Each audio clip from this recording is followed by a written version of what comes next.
Matthews Gatos here. Welcome to section 6.3 part 2. We've already looked at how to add and subtract rational expressions. Now we are going to look at applications, which yes, are word problems. And I know you're thinking, no, not word problems, but I am here to tell you word problems are awesome.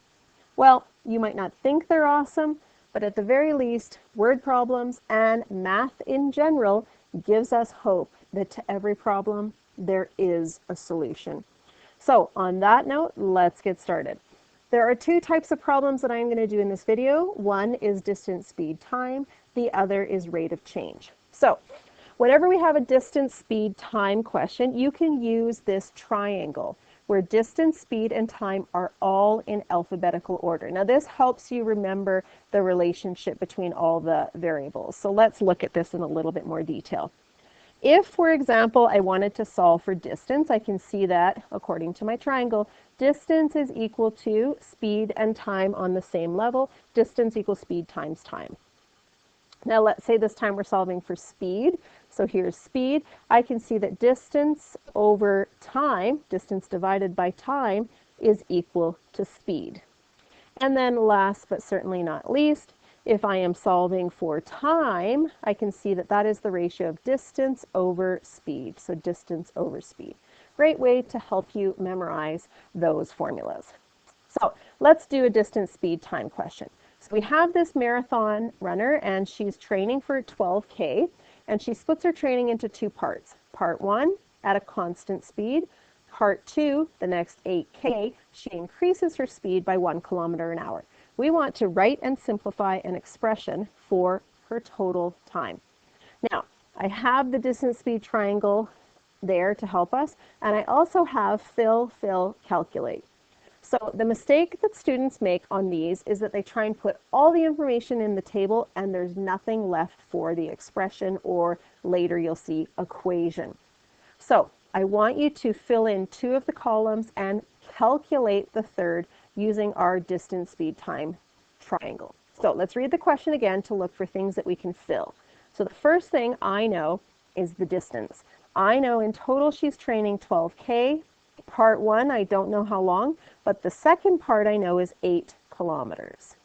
So if this is 8 kilometers, this one here has to be 4 kilometers because 12 take away 8 is 4. There's my first fill. Okay, second fill, let's read it again. The first part is done at a constant speed. The second part is increased by 1 kilometer an hour.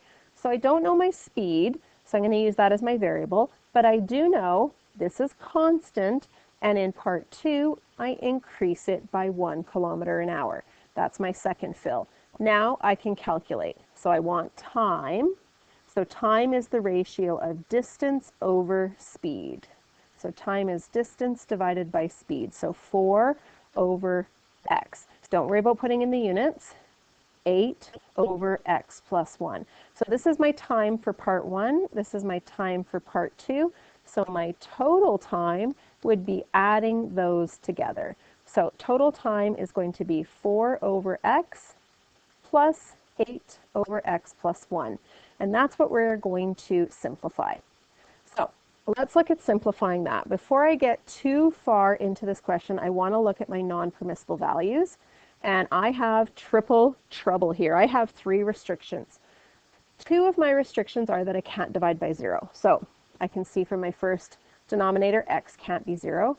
My second denominator, x plus 1 can't be 0, which subtracting 1 from both sides is that x cannot equal to -1. And then I have an implied restriction. Now my implied restriction is whatever my speed is, it can't be negative. So it has to be greater than or equal to 0. So I want to find a way, if possible, to combine all 3 of these restrictions into one. So it can't be 0, can't be -1, has to be positive. So I can combine all of these together by just saying it is greater than 0. That covers that it can't be negative. It also covers that it can't equal 0 because it's just greater than 0. So now that I'm done that part, let's move on to our lowest common multiple. So I want to add these together. So my lowest common multiple is going to be 1 of each factor. So I'm going to need an x and an x plus 1. So looking at this here, I'm going to create a common denominator using my lowest common multiple of x and x plus 1. Let me just fix that one up. It's just an x. Okay, so what I do is I look at my first fraction. I have the factor of x. I'm missing a factor of x plus 1. So I multiply numerator and denominator by x plus 1 to be fair. And applying the distributive property, I get 4x plus 4. In my second one, I have the factor of x plus 1. I'm missing the factor of x. So I multiply numerator and denominator by x. So now that the denominators are the same, I'm going to keep my denominator, add my numerators. So I have 4x plus 8x is 12x, and that will be plus 4. Now I notice that my numerator has a greatest common factor of 4, which I will take out. So 12x divided by 4 is 3x, plus 4 divided by 4 is 1, all over x and x plus 1. Now you might be asking, why would I do that? Well, there's two reasons. First reason is I'm hoping that there's a common factor that I can simplify. In this case, sadly, there isn't. But the second reason is that factored form is simplest form. So this will be my final answer, where x has to be greater than 0. That would be the total time of her 12K training. Okay, second type of word problems that we're going to cover is word problems involving rate of change. So that's some sort of a difference, like it's like speed or something, a number of items per minute. So that's what a rate of change is. So I want you guys to create a table similar to your distance, speed, time, again using that fill, calculate strategy. Fill in 2 of the columns, calculate the third. And then combine your calculate column to create your expression, just like we did with time. Add using a common denominator and state all your restrictions. Those are division by 0 and your implied restriction. So before I get into my rate of change question, I want to give you a little bit of background about where it comes. So if you have never heard of this, there is a sport covered on CNN and the Sports Network, and it's competitive eating. And so every 4th of July in Coney Island, they have Nathan's hot dog eating contest. And here pictured is Joey the Jaws Chestnut. And he, for the last 14 years, has won the mustard belt. This year, he broke his own record by eating 76 hot dogs and buns in 10 minutes. So it is a true thing. I'm not making it up. I have a few little pictures here illustrating how it goes. So there he is. He's beginning to eat. Eating more. You see that they have food runners that provide them with the next tray of food. But if you throw up, it doesn't count as a hot dog eaten. So you see there he's getting really close, but he covers it in the end to win the mustard belt. So I have a little QR there if you actually want to watch Joey the Jaws eating his 76 hot dogs. There it is. So this gives us a little background as to what I'm talking about in this next question. So Nathan's Deli, New York City, annual hot dog eating contest. Now, suppose you can eat an average of N hot dogs per minute. Now, that's going to be different for everybody, how many hot dogs you can eat per minute. So for me, it would probably be 1 hot dog in a minute. That would probably even be pushing it. But these are competitive eaters. So after eating 5 hot dogs, your rate of consumption slows down by 1 hot dog per minute because you're getting full, because you're not supposed to eat this many hot dogs, are we? So I want to write and simplify an expression showing the number of minutes it would take you to eat 10 hot dogs. So you can see I set up a table here. I talked about my first 5 hot dogs, my second 5 hot dogs. So in the first 5, I'm eating 5 hot dogs. In the second 5, I'm eating 5, because I am eating 10. But my first 5 hot dogs, I eat at a rate of N hot dogs per minute. But then after I'm done 5, I slow down by 1 hot dog per minute.